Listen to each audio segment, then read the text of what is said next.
Education Bihar में नहीं हुई है, मेरी हायर एजुकेशन भी लंदन में हुई है।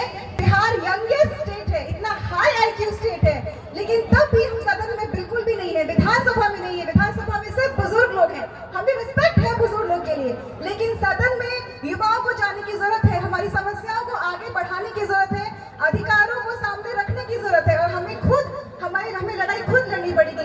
मैं बहुत खुश हूँ कि आज मैं अपने खगड़िया जिले में हूँ, और ये मेरे लिए सौभाग्य की बात है कि आज मैं बिहार वासियों के सामने उपस्थित हूँ। बिहार एक प्रसिद्ध ऐतिहासिक धरोहर राज्य है, लेकिन आज बिहार सबसे पुअर और सबसे अंडर डेवलप्ड स्टेट में इसका नाम आता है। बिहार की पॉपुलेशन लगभग 13 करोड़ है, जिसमें अच्छी बात यह है कि लगभग 60% पॉपुलेशन बिहार में युवा की है। लेकिन दुख की बात यह भी है कि बिहार लिटरेसी रेट में बहुत पीछे है, लगभग 60% लोग ही बिहार में लिटरेट हैं, और उसमें भी महिलाएं बहुत पीछे हैं, सिर्फ 50% महिलाएं लिटरेट है। तो मैं आप सबसे विनती करूंगी कि महिलाओं को और आगे भेजें पढ़ने के लिए, क्योंकि लड़कियां लड़कों से कई क्षेत्रों में बहुत आगे है। ओलंपिक्स में भी आपने देखा होगा कि लड़कियों ने ज्यादा मेडल्स जीते हैं लड़कों से, और मनु भाकर तो 2 मेडल्स लेके आई है। तो लड़कियों को पीछे नहीं रखें और लड़कियों को आगे बढ़ाएं।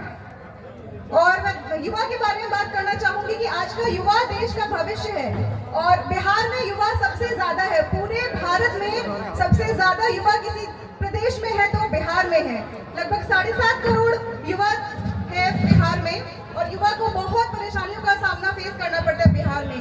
यहाँ पे क्वालिटी एजुकेशन नहीं है, जेंडर इनइक्वालिटी है, कास्ट बेस्ड डिस्क्रिमिनेशन है, और फिर बाद में करप्शन है, और जब पास हो जाते हैं बिहार के लोग किसी तरीके से पढ़ के, तो अनएम्प्लॉयमेंट फेस करना पड़ता है। बिहार में शिक्षा का स्तर सुधारने की बहुत जरूरत है, युवाओं को क्वालिटी एजुकेशन देने की जरूरत है, टेक्निकल और प्रोफेशनल ट्रेनिंग देने की जरूरत है, और जब माँ बाप पढ़ा देते हैं, उनको कॉलेज से पास आउट करा देते हैं, उसके बाद उन्हें बेरोजगारी का सामना करना पड़ता है। बेरोजगारी युवाओं के लिए सबसे बड़ी समस्या है। सारे युवा यहाँ पे सिर्फ सरकारी नौकरी के पीछे भागते रहते हैं, उनको लगता है कि सरकारी नौकरी सब कुछ है, उसके पीछे 5 साल 10 साल 15 साल खराब कर देते हैं। वो ये नहीं सोचते कि ये बिजनेस है, स्टार्टअप है, वो सब कर सकते हैं। आप बैंगलोर जाके देखिए, वहाँ 20-22 साल के लड़के करोड़पति हैं, 50,000 करोड़ के मालिक हैं। तो आप स्टार्टअप पे भी ध्यान दीजिए, बिजनेस पे भी ध्यान दीजिए, और सिर्फ सरकारी नौकरी के पीछे मत रहिए। और सबसे जरूरी बिहार के लिए है, क्योंकि 60% युवा है यहाँ पे, सबसे जरूरी बिहार के युवाओं के लिए है कि पॉलिटिकल पार्टिसिपेशन करिए। आप जाइए सदन में, लोकसभा में जाइए, विधानसभा में जाइए। जब भारत में सबसे ज्यादा युवा बिहार में है, तो सदन में क्यों नहीं है? क्यों नहीं जाते हैं आप सदन में? आपको सदन में जाने की जरूरत है। ये तो बहुत अच्छी बात है भारत में कि बिहार यंगेस्ट स्टेट है, इतना हाई आईक्यू स्टेट है, लेकिन तब भी हम सदन में बिल्कुल भी नहीं है, विधानसभा में नहीं है। विधानसभा में सिर्फ बुजुर्ग लोग हैं, हमें रिस्पेक्ट है बुजुर्ग लोग के लिए, लेकिन सदन में युवाओं को जाने की जरूरत है, हमारी समस्याओं को आगे बढ़ाने की जरूरत है, अधिकारों को सामने रखने की जरूरत है, और हमें लड़ाई खुद लड़नी पड़ेगी।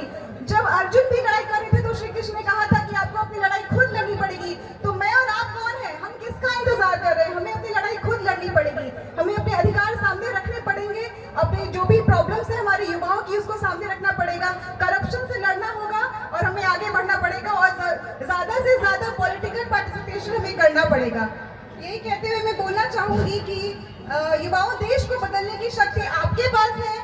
अपनी ऊर्जा को सही डायरेक्शन में लगाइए, अपने अधिकारों के लिए आवाज उठाइए, और एक उज्जवल भविष्य की ओर आप आगे बढ़िए। थैंक यू, धन्यवाद। बहुत बहुत धन्यवाद।